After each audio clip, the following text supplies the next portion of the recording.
Good morning to all. इस video में हम बात करेंगे आज बीटीसी सेकेंड सेमेस्टर के प्रारंभिक शिक्षा के नवीन प्रयास पेपर की।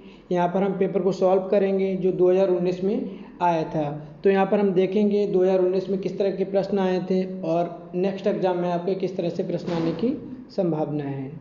चलिए हम आगे बढ़ते हैं। चलिए हम पेपर को यहाँ पर डिस्कस करते हैं। सेकेंड सेमेस्टर 2019 सेकेंड पेपर प्रारंभिक शिक्षा के नवीन प्रयास 50 नंबर का पेपर है आपका। यहाँ पर आपके 15 मल्टीपल चॉइस हैं, 15 क्वेश्चन यहाँ पर वेरी शॉर्ट हैं, 10 क्वेश्चन यहाँ पर शॉर्ट हैं। चलिए अब हम यहाँ पर देखते हैं प्रथम प्रश्न की क्या विकल्प आपका दिया है। निःशुल्क एवं अनिवार्य शिक्षा का प्राविधान संविधान की किस धारा में है। जब हमने सिलेबस डिस्कस किया था तो आपको बताया था कि निःशुल्क एवं अनिवार्य शिक्षा का प्राविधान संविधान की धारा 45 के अंतर्गत है। ठीक है, चलिए हम आगे क्वेश्चन में बढ़ते हैं। निःशुल्क एवं अनिवार्य बाल शिक्षा अधिकार अधिनियम किस वर्ष बना। तो निःशुल्क एवं अनिवार्य बाल शिक्षा अधिनियम 2009 में बना और 2010 में इसको लागू कर दिया गया था। ठीक है, तो 2009 में बना था और 2010 में इसको लागू किया गया। अब हम यहाँ पर बात करते हैं तीसरे क्वेश्चन की। चार्ल्स ग्रांट के शैक्षिक प्रयास थे। पहला, भारत में विद्यालयों की स्थापना करना। दूसरा, अंग्रेजी माध्यम से शिक्षा प्रदान करना। तीसरा, फर्स्ट और सेकंड दोनों। चौथा आपका उपयुक्त में से कोई नहीं। तो चार्ल्स ग्रांट ने भारत में विद्यालयों की स्थापना के लिए भी कहा था और शिक्षा को अंग्रेजी माध्यम से दिया जाए। तो यहाँ पे क्या हो जाएगा, आपका तीसरा क्वेश्चन राइट हो जाएगा। चलिए अब हम बढ़ते हैं चौथे क्वेश्चन की तरफ। निःशुल्क एवं अनिवार्य बाल शिक्षा अधिनियम के अंतर्गत चौथे अध्याय में शिक्षकों के दायित्व दिए गए हैं। कौन कौन सी रिस्पॉन्सिबिलिटी टीचर्स को दी गई हैं। तो पहला आपका नियमित समय से स्कूल में उपस्थित होना। दूसरा, पाठ्यक्रम के अनुसार पढ़ाना, उसे निर्धारित समय में पूरा करना। तीसरा आपका प्रत्येक बच्चे की सीखने की योग्यता का आकलन करना। चौथा, उपयुक्त सभी। तो यहाँ पर जो ऑप्शन ठीक है वो है आपका उपयुक्त सभी। पांचवें क्वेश्चन पे बढ़ते हैं। हंटर कमीशन किसे कहा जाता है। सिलेबस डिस्कशन में आपको बताया था भारतीय शिक्षा आयोग को हंटर कमीशन कहा जाता है। कोठारी आयोग का गठन कब हुआ था, ये भी डिस्कस हुआ था आपका। कोठारी आयोग का गठन 64-66 में हुआ था आपका। ठीक है। सातवां क्वेश्चन है आपका, राष्ट्रीय शिक्षा नीति 1986 की घोषणा के पश्चात आचार्य राममूर्ति समिति ने अपना प्रतिवेदन प्रस्तुत किया था। कब किया था, 16 दिसंबर 1990 में। 16 दिसंबर 1990 में राष्ट्रीय शिक्षा नीति 1986 की घोषणा के बाद आचार्य राममूर्ति समिति ने अपना प्रतिवेदन प्रस्तुत किया था। ठीक है, 16 दिसंबर 1990 को। आठवां क्वेश्चन है आपका, प्रोफेसर यशपाल समिति से पूर्व किस समिति ने छात्रों पर पढ़ाई के बोझ के लिए चिंता व्यक्त की थी। पटेल समिति, एनसीईआरटी, आचार्य राममूर्ति समिति। तो यहाँ पर आपको आंसर लगा देना है उपयुक्त तीनों ने बच्चों के बोझ की चिंता की। अगला क्वेश्चन है आपका, नेशनल करिकुलम फ्रेमवर्क 2005 के अंतर्गत पुनरीक्षित गुणवत्ता विजन के संदर्भ में निम्न दृष्टिकोण चिन्हित किए गए हैं। पहला, बच्चों के प्रति दृष्टिकोण। दूसरा, शिक्षक की भूमिका एवं शिक्षण के प्रति दृष्टिकोण। तीसरा, शिक्षण विद्या के प्रति दृष्टिकोण। चौथा आपका उपयुक्त सभी। तो यहाँ पर जो आंसर है आपका हो जाएगा उपयुक्त सभी। 10वें क्वेश्चन की तरफ बढ़ते हैं। ऑपरेशन ब्लैक बोर्ड कब आरंभ हुआ। तो ऑपरेशन ब्लैक बोर्ड आपका कब आरंभ हुआ था, सिलेबस में डिस्कस हुआ था आपका 1808 में। ठीक है, बढ़ते हैं नेक्स्ट क्वेश्चन पे। स्कूल चलो अभियान में किस कक्षा तक के बच्चों को आकर्षित करने की योजना थी। तो स्कूल चलो अभियान में कक्षा 1 से 8 तक के बच्चों को आकर्षित करने की योजना थी या अभियान था। चलिए हम अगले क्वेश्चन पे बढ़ते हैं। क्वेश्चन नंबर 12, स्कूल रेडीनेस कार्यक्रम या स्कूल रेडीनेस प्रोग्राम विद्यालय शिक्षा की तैयारी में निम्न क्षेत्रों पर बल दिया गया है। पहला, व्यक्तिगत तथा सामाजिक जिम्मेदारी। अगला, शैक्षिक तैयारी, मनोरंजनात्मक, सृजनात्मक, शाब्दिक, अशाब्दिक भाषा कौशल, उपर्युक्त सभी। तो यहाँ पर जो सही आंसर है वो सभी है आपके उपर्युक्त सभी। 13वें क्वेश्चन पे बढ़ते हैं। राष्ट्रीय बाल श्रम परियोजना संचालित की गई, कब की गई थी? तो राष्ट्रीय बाल श्रम परियोजना आपकी 9वीं पंचवर्षीय योजना में की गई थी 1996 में। और इसकी बातचीत कब हुई थी? इसकी बात हुई थी 7वीं पंचवर्षीय योजना में। अगला क्वेश्चन है आपका मिड डे मील या पोषाहार वितरण योजना को निम्न विचार से प्रारंभ किया गया। नामांकन संख्या बढ़ाने के लिए, समुदाय को शामिल करने के लिए, शिक्षकों को व्यस्त करने के लिए, रोजगार बढ़ाने के लिए। तो जो पोषाहार वितरण था वो स्कूल में स्टूडेंट्स की नामांकन को, नॉमिनल रोल को बढ़ाने के लिए किया गया था, जिससे कि स्टूडेंट कॉलेज आने के लिए मोटिवेट हो। अगला है आपका 15वां क्वेश्चन। हार्स एवं अवरोध को रोकने के लिए संप्राप्ति लक्ष्य को प्राप्त करने के लिए प्रोत्साहन के अधीन कौन सी सुविधाएं प्रदान की जा रही हैं? बच्चों को मोटिवेट कैसे किया जा रहा है? छात्रवृत्ति देकर, विद्यालय मध्याह्न भोजन मिड डे मील, निःशुल्क पाठ्यपुस्तक एवं ड्रेस, उपयुक्त सभी। तो यहाँ पर उपयुक्त सभी हो जाएगा। स्टूडेंट्स को स्कॉलरशिप भी दी जा रही है, मिड डे मील भी दिया जा रहा है और निःशुल्क टेक्स्ट बुक और ड्रेस भी डिस्ट्रीब्यूट की जा रही है। तो यहाँ पर हो जाएगा आपका उपयुक्त सभी। ठीक है, चलिए अब हम बढ़ते हैं अगले सेक्शन पे।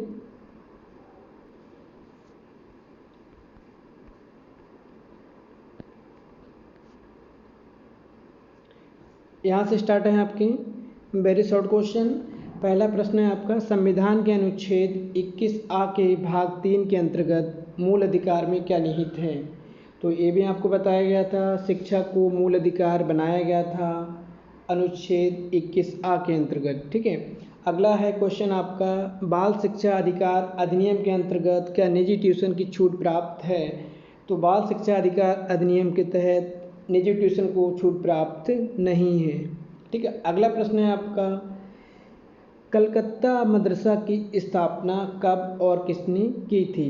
तो कलकत्ता मदरसा की स्थापना 1781 ईस्वी में वारेन हेस्टिंग के द्वारा की गई थी, जो गवर्नर जनरल थे, जिनका कार्यकाल था आपका 1774 से 1785। ओके, अगला प्रश्न है आपका, मिशन स्कूलों की 4 विशेषताएं बताइए, या मिशनरी स्कूल की 4 विशेषताएं बताइए। तो क्या विशेषताएं थी आपकी? शिक्षा प्रणाली को प्रारंभ करने का श्रेय जाता है मिशनरी स्कूल को। मिशनरी स्कूल ने शिक्षा के लिए बहुत योगदान दिया था। आधुनिक शिक्षण विधियों का प्रयोग किया था इन्होंने। प्राथमिक स्कूल में माध्यम को इन्होंने मातृभाषा रखा था। ईसाई धर्म की शिक्षा को इन्होंने अनिवार्य कर दिया था और पाठ्यक्रम इनका बहुत व्यापक था, जहाँ अंग्रेजी, इतिहास, भूगोल प्रत्येक विषय की बात की गई। अब अगला प्रश्न है आपका, शिक्षा में छनाई के सिद्धांत से क्या आशय है? फिल्ट्रेशन थ्योरी की बात हो रही है यहाँ पर, जो लॉर्ड मैकाले के द्वारा दी गई थी। तो लॉर्ड मैकाले ने छनाई के सिद्धांत में क्या बताया था कि शिक्षा को उच्च वर्ग एवं मध्य वर्ग को प्रदान किया जाए और छोटे हिस्से को प्रदान किया। जो उच्च वर्ग है, बहुत छोटे, मतलब बहुत कम लोग होते थे उच्च वर्ग में अंग्रेजों के शासन में, और मध्यम वर्ग के कुछ श्रेष्ठ लोगों को प्रदान की जाए, जिससे कि वो शिक्षा छन छन के नीचे के वर्ग तक पहुंच जाएगी। इसलिए इसको छनाई का सिद्धांत भी कहते हैं। इनका क्या उद्देश्य था? उच्च वर्ग एवं मध्यम वर्ग के छोटे हिस्से को शिक्षित करना, ताकि एक ऐसे वर्ग का निर्माण किया जा सके जो रंग रूप से भारतीय हो तथा विचारों, नैतिकता, बुद्धिमत्ता में अंग्रेज हो। तो फिल्ट्रेशन थ्योरी यही है, हम जो बड़े लोग हैं या बड़े वर्ग हैं उनको शिक्षा देंगे और शिक्षा उनसे चलकर छोटे छोटे लोगों तक पहुंचेगी। अगला प्रश्न है आपका, लॉर्ड कर्जन की शैक्षिक नीतियों में शिमला शिक्षा सम्मेलन 1901 को बताइए क्या है। अब लॉर्ड कर्जन की जो शैक्षिक नीतियां हैं, शिमला सम्मेलन 1901, इसको हम गुप्त नीति भी कहते हैं, क्योंकि इसमें किसी भी भारतीय को, किसी भी इंडियंस को इंक्लूड नहीं किया गया था। इन्होंने बात की थी यहाँ पर प्राथमिक शिक्षा के उन्नयन के लिए, कि प्राथमिक शिक्षा को आगे कैसे बढ़ाया जाए, उसके लिए उचित धनराशि की बात की, टीचर ट्रेनिंग कोर्सों की बात की, पाठ्यक्रम सिलेबस में इम्प्रूवमेंट की बात की। ठीक है, अगला हम करते हैं बात राष्ट्रीय शिक्षा नीति 1992 में राष्ट्रीय शिक्षा व्यवस्था के विषय में क्या कहा गया था। अब हम 22 क्वेश्चन की बात करते हैं। राष्ट्रीय शिक्षा नीति में 1992 में राष्ट्रीय शिक्षा व्यवस्था के विषय में क्या कहा गया था। तो इसमें कहा गया था शिक्षा में एक रूपता लाई जाए, पूरे देश में एक समान शिक्षा प्रणाली हो, एडल्ट एजुकेशन पर डेवलपमेंट पर जोर दिया गया था, एजुकेशन को सब तक पहुंचाया जाए, education to all, right to education की बात की गई थी, प्राइमरी एजुकेशन में इम्प्रूवमेंट की बात की गई थी तथा बालिकाओं की शिक्षा के लिए विशेष प्रबंध किए गए थे, नवोदय विद्यालय की स्थापना की गई, माध्यमिक शिक्षा को व्यवसाय परक रूप देने की बात यहाँ पर कही गई थी। ठीक है, अगला क्वेश्चन है आपका 23 नंबर। बिना बोझ के नामक शीर्षक किसके रिपोर्ट में प्रस्तुत की गई, स्पष्ट कीजिए। Learning without burden professor S Pal Singh की रिपोर्ट में की कमेटी में प्रस्तुत की गई थी, जिन्होंने माना कि स्टूडेंट्स के ऊपर किताबों का बोझ कम किया जाए, जिससे कि स्टूडेंट्स को सीखने में सहजता हो, उनको होमवर्क एक लिमिटेड वे में दिया जाए। तो यहाँ पर ये बात की थी एस पाल कमेटी ने कब, 1993 में। अगला प्रश्न है आपका NCFTE 2009 क्या है।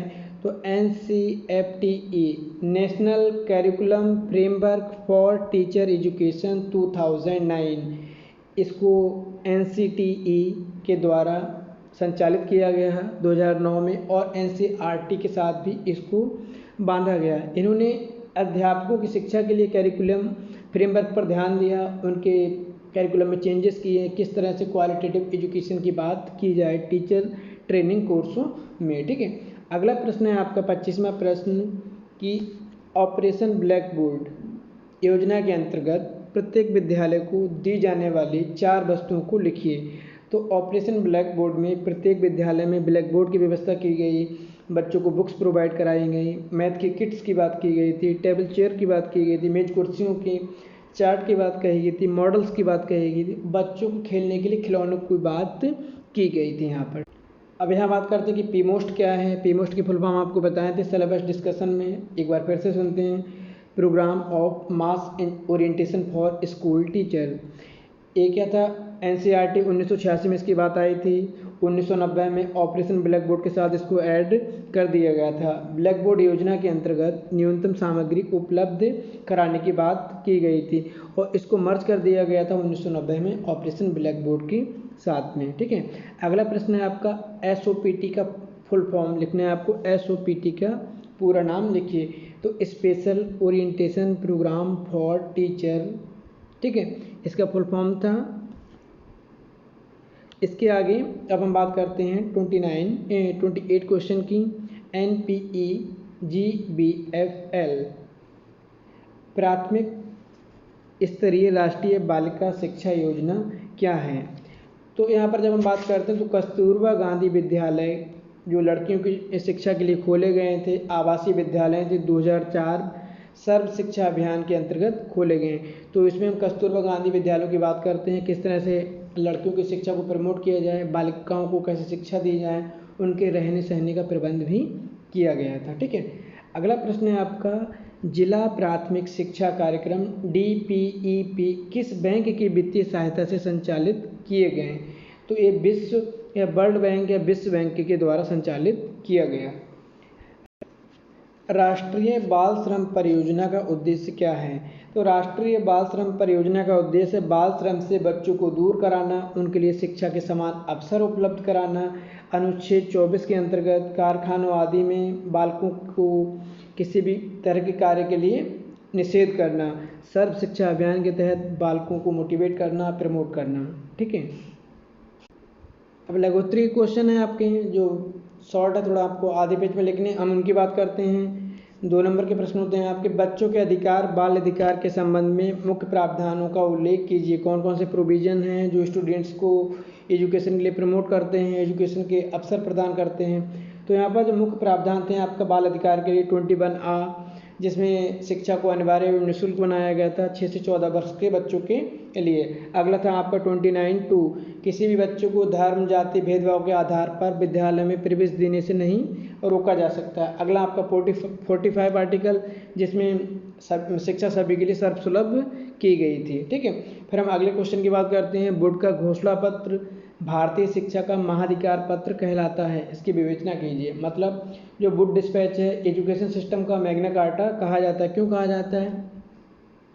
क्योंकि इन्होंने प्राइमरी एजुकेशन की बात की, उसकी क्वालिटेटिव डेवलपमेंट की बात की, टीचर्स ट्रेनिंग की बात की, शिक्षा को माध्यमिक जो प्राथमिक स्तर की शिक्षा है वो मातृभाषा में प्रदान की जाए, और इन्होंने जो प्राइमरी टीचर्स की ट्रेनिंग के लिए नॉर्मल स्कूलों की बात की, जहाँ पर नॉर्मल स्कूलों में टीचर ट्रेनिंग प्रोग्राम चलाए जाएँ, शिक्षा को मातृभाषा के माध्यम से दिया जाए। तो इन्होंने जो प्राथमिक शिक्षा के लिए बहुत ज़्यादा डेवलपमेंट्री फेज वहाँ पर लाकर दिया था इंडियन एजुकेशन सिस्टम में, जिसके बाद में बहुत कमीशन बने, उन्होंने और ज़्यादा इम्प्रूवमेंट की बात कही।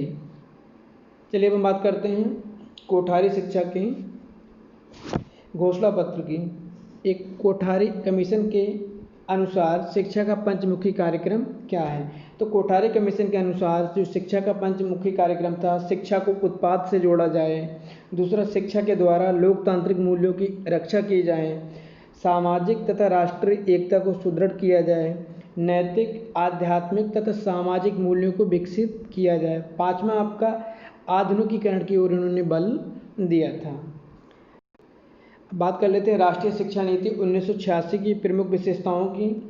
तो राष्ट्रीय शिक्षा नीति ने भारतीय शिक्षा को एक नया स्ट्रक्चर दिया, एजुकेशन का एक सिस्टम दिया था। ऑपरेशन ब्लैक बोर्ड भी इसी योजना के तहत आया था, बालिकाओं की शिक्षा के लिए आगे आया था। तो यहाँ पर इसकी विशेषताओं के लिए हमने आपको जब सिलेबस डिस्कस किया था तो वहाँ पर ब्रीफली बताया था। तो विशेषताओं के लिए आप एक बार सिलेबस वाला वीडियो देखेंगे तो आपको क्लियर हो जाएगा। उस वीडियो का लिंक डिस्क्रिप्शन बॉक्स में दे दिया जाएगा, वहाँ से आप सभी कमीशन को ब्रीफली एक बार में समझ सकते हैं, फिर आपको शायद पढ़ने की ज़रूरत ना पड़े, आप आसानी से उसको कर ले जाएंगे।